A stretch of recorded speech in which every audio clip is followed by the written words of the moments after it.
Swayam Prabha. Digital India. Educated India.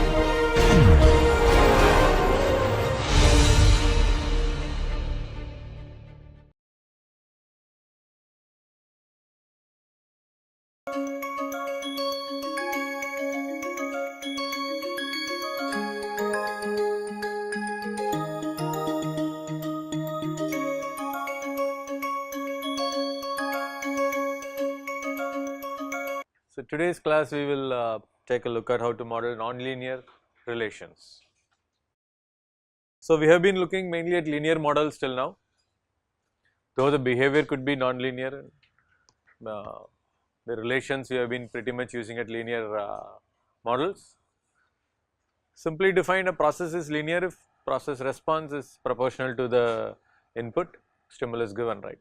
Like a savings bank account that we modeled, or some concepts like putting 10% more effort may get 10% more results coming in. So those kind of things are expected to be linear, and we can model it as and linear systems are extensively studied. Since mathematical modeling of it is quite straightforward. In fact, so much so that many times even non-linearities in actual systems is linearized so that we can effectively analyze it. Though it may not be an accurate model, it does give valuable insight. So many times we end up approximating real life scenarios into linear systems so that we can analyze it. So today's class we will take a look at how to model simple to little more complicated nonlinear relations between any two variables. Okay. But nonlinear relations are fundamental to many systems. Can you think of some examples where the relation between the two variables could be nonlinear? When you purchase things, what do we do when you purchase vegetables or purchase anything? Bargain. Or even if whatever, when you buy clothes or something, you don't expect the same price, right? You don't say, okay, one whatever, you always bargain, meaning the relation is non-linear, it's not linear. When people start giving offers saying, okay, if you buy one pant it's or one jeans it's 1000, but if you buy 3 you get it at a price of 2. So that's a non-linear relationships right there which are using in everyday decision making, right? So if I'm going to model that, it has to be a non-linear relationship that has to be captured. So now like that, can you think of some more examples? We always want volume discounts. As we increase in volume, we always say that, right? Instead of buying whatever 1 kg, I'm buying 5 kg, so give me a discount. Or instead of buying 1 set, I'm buying 3 sets, so can I reduce the price? So that means the relation between the price and quantity is non-linear, right? So like that, can you think of some other scenarios where you will end up such kind of relations? Price per unit reduces when you purchase in bulk. Company can manufacture desired rate unless capacity is inadequate. That's a non-linear relationship. When you assume you can produce whatever you are assuming, it's well within your capacity. If it exceeds your capacity, then it cannot produce at the same rate. Or I cannot keep selling as much as I can only sell as up to the inventory or stock I have. Once I exhaust it, I cannot sell anymore, right? That relationship right there is a non-linear relationship. Or healthcare boosts life expectancy, but up to a point. Healthcare spending is, or only it will go only up to a point. It cannot extend life infinitely. Product sale must tend to zero as availability or quality falls to zero, no matter how cheap it is. So it's not just only the price that drives it. The inventory also should be available. Just because you reduce the price, but doesn't mean. But if inventory is zero, doesn't mean that you can keep selling, right? But that is a non-linear relation right there in reality. Or parking charges at malls, it is not linear. It goes in jumps. It jumps in. There are breakpoints, and you get for so many duration, that many hours of. Based on the hours, you get charged rounded to the nearest breakpoint. Fuel consumption, speed of vehicle, again non-linear relationships. Yeah, like that there are many such scenarios which we may want to capture in our simulation models so that it can better represent the real system. When we look at linear systems, what we are trying to do is linearize the model so that we can analyze it better. But when we move into simulation modeling, we tend to make it more closer to reality, because We are not doing any mathematical analysis, we are actually doing the simulation of it. So it can handle non-linearities in simulation. Because of that, we want to capture reality as close as possible, which will result in capturing all these non-linearities more explicitly, so that we can better represent the real processes. So let us look at some simple examples first to understand how to use these or represent these non-linearities in our simulation models. But as soon as you start doing these non-linearities, you build some functions, you will hit the limits of using linear systems analysis, whatever methods that we have used. And for some scenarios, simulation could be the only resort to analyze it. Or if we simplify the model, we can apply, we can analyze it analytically.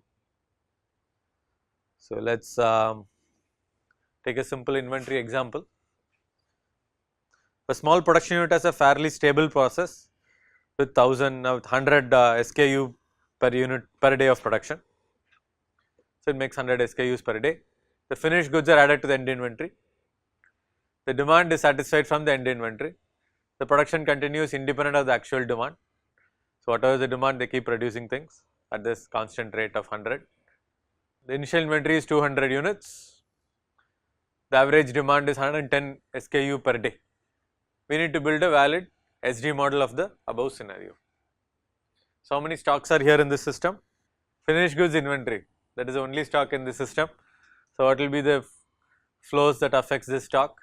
Production rate and sales rate will be the two flows that affects the stock. Production rate will add to the stock and the sales rate will reduce the stock. So in this, what you are going to do is have the demand as a third variable. So we will have production rate affecting my inventory, and inventory is reduced by sales rate, and let us model demand separately as 110 units, which affects the sales rate. So I want you all to model the system. So what you see here is the documentation as provided by Vensim. So when you build a model and you click the document all button in Vensim, it represents what are the underlying equations along with the variable names, units, etc. are all captured in this slide. You may or may not have tried it before, but does not matter, just use your common sense, read this and create the appropriate variables within your model and build the model. So in this, what is the stock here?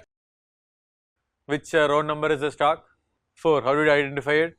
1, for example, you see the word integ. Whenever there is integ, that means whatever variable name next to it is the stock, that is it. And whatever affects through integ, production rate, sales rate, that must be the flows. Then the equation of flows are given, the units for each is also given, initial time, final time goes from the model settings, time units are also specified, and whichever is not the rates, that must be an auxiliary variable, right. So you can build this model. Once you finish it, do units check. If you get an error, fix it. If you observe, for each variable name is written, this is just output directly from Vensim, and it is sorted alphabetically. That is why you get demand first, then final time, initial time, inventory, etc. If I ask you to document, probably you will write the inventory first and then the flow rates, then the other variables. It is just sorting it alphabetically. Final time, initial time, time step comes in your model settings, others come in your model. Kindly become familiar with such interfaces so that you can understand what the model is presented. When you simulate it, what happens to the inventory? At what point does it cross 0? At time 20, and just keeps falling, which is intuitive because demand is 110 and production is 100, so minus 10 is removed from at every time step, and initially I have 200 is a stock, so it takes 20 time units for it to hit 0, right. So with this simple model, if you take it and show it to your production manager, suppose you are a consultant, he will say, what nonsense, how can inventory be negative? You can explain, no, this is just approximation, but he is not going to listen. This does not represent reality. make my model realistic first. It is not capturing my actual system that we have. This is a simple example. Imagine if say demand itself was randomly varying and production was, even if it's constant, some period it will be negative, some period it will be positive. Still people won't cannot comprehend whether what happens if the inventory is actually negative. What does it even mean? You can't convince such things to managers. As analyst, you can think of, okay, negative inventory is called backlog. Then you should have an explicit variable called backlog. Then how will you respond to that? Why didn't you have model backlog separately? And you may say, I don't represent backlog at all. If there is no inventory, my this thing is lost. So why did you assume there is backlog? You go ask for chai. If you say chai khatam ho gaya, you don't measure it as a negative inventory, right? He doesn't wait that you will come back and I have chai again. That demand is lost. So whether you are assuming as lost demand or not, it has to become more explicit. Idea is to make the model more clear. So in this case, it's quite simple. Suppose the demand is lost, right? So we have to make it clear. Inventory should not be negative. Let us say, although model shows no error, it doesn't seem to be realistic. Say factory manager unhappy that the stock of finished goods goes negative. So how do we fix it? Logically, how will you fix it? What will you want to do? If demand is there and inventory is sufficient to meet the demand, then I give it. If demand is not there, demand is more than inventory, then I give whatever inventory available to meet the demand. If demand is less than inventory, then I give the full demand, right? So this is a simple if then else statement. A simple way to fix it is use an if then else construct or a min function where sales equals the demand only if you have enough inventory. Can you model this? I'm sure you can model this. Model it. So now sales rate will be a function of what? Inventory and demand. So why don't you have a link from that and complete the model? Then simulate it. Then after time 20, your inventory should be 0, but your sales rate should still be there. Should be at least 100 units sales rate. Sales rate need to fall from. So in the previous model, if you simulate it, you will find that sales rates continue to be 110, production continues to be 100, inventory became negative. If sales is a function of inventory and demand, then inventory has to fall to 0. Sales rate will be initially 110, after some time it will become 100, which will balance the production rate. Why don't you simulate it and see if that happens? Model it and simulate it.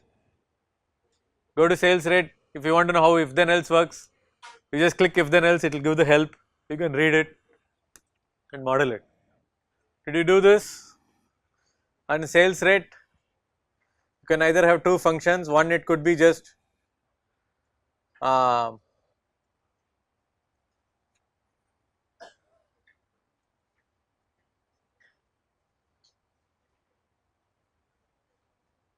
if then else, I think it should be inventory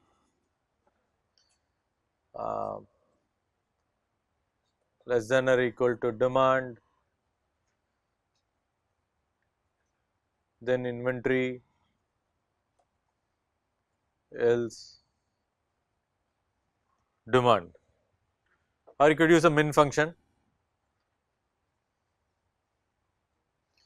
minimum of inventory or demand. This was sales rate. See, as soon as introduced this, model became non-linear, right? You don't need to have explicitly 2 power x or x into y. Even a simple min or max function makes your model non-linear. So does it work? Did you simulate it? Did you do units check? Units are not okay. What does it error say? Inventory units is SKU.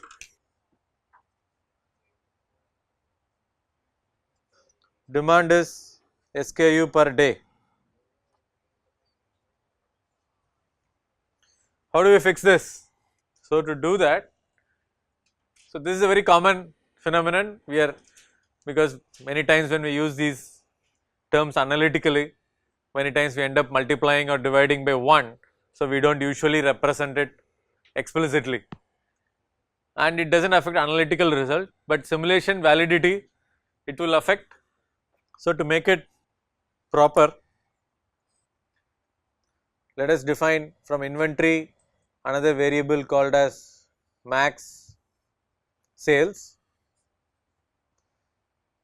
then define something called as average uh, delay. So, in our equations we will do max sales is equal to, obviously it is inventory divided by average delay. The units of max sales is SKU by day. Simply keep average delay equal to 1 per day. I am just writing the units right there. And now your sales rate equation is equal to minimum of this max sales possible or max sales, comma demand. Now units match, so it becomes more apparent. It is just good programming or modeling practice to not multiply inside the equation any constant numbers, then it becomes very difficult. So now we have brought the average delay as a constant, right. So you could have just divided, we do not need to define max sales itself, but making it explicit gives us handle here. Suppose average delay to move inventory is 3 days, then all I have to do is come and change this into 3. That means though I have inventory, only 1/3 I can sell at any time period. So those gets captured if I make all my parameters explicit, and there is a physical meaning to each of it, like this average delay could be the average time taken to move inventory, right, or instead of delay you can call it average fraction of inventory I would like to sell. So I might have policy where I can only sell 90% of the inventory at any point in time, some 10% I am not willing to sell, or I just cannot get it all the way to the end. So I might just put some limit, or I might want to model say some fraction is being lost, or there are defects in the system, etc. So usable inventory could be only 90%. There could be a variety of scenarios. So it's good to explicitly bring out the parameters. Why don't you add this component? So we will be removing this line, this causal link rather, and including the one in the top. Hopefully when you run it you should get the same behavior, but without the units error check, units error. When you check the units, it should not give you any more errors, it should say all units are okay. Please check that. Oh sorry, this is not, average delay is 1 day, sorry, not 1 per day. Having shown this, please use all these non-linear constructs like if then else, min, when there is a min there will be a max, with caution. It is very tempting when you start modeling systems, okay, if this scenario happens, this is the behavior, this is the behavior, etc. Ensure model does not become too fuzzy, because once you start putting this, it is little more difficult to do sensitivity analysis of the models when you start doing that, but where it is unavoidable we have to use it. So we just figured out how to use it, let us just keep it there. Okay, we did, there were errors and we improved the model to ensure there are no unit errors.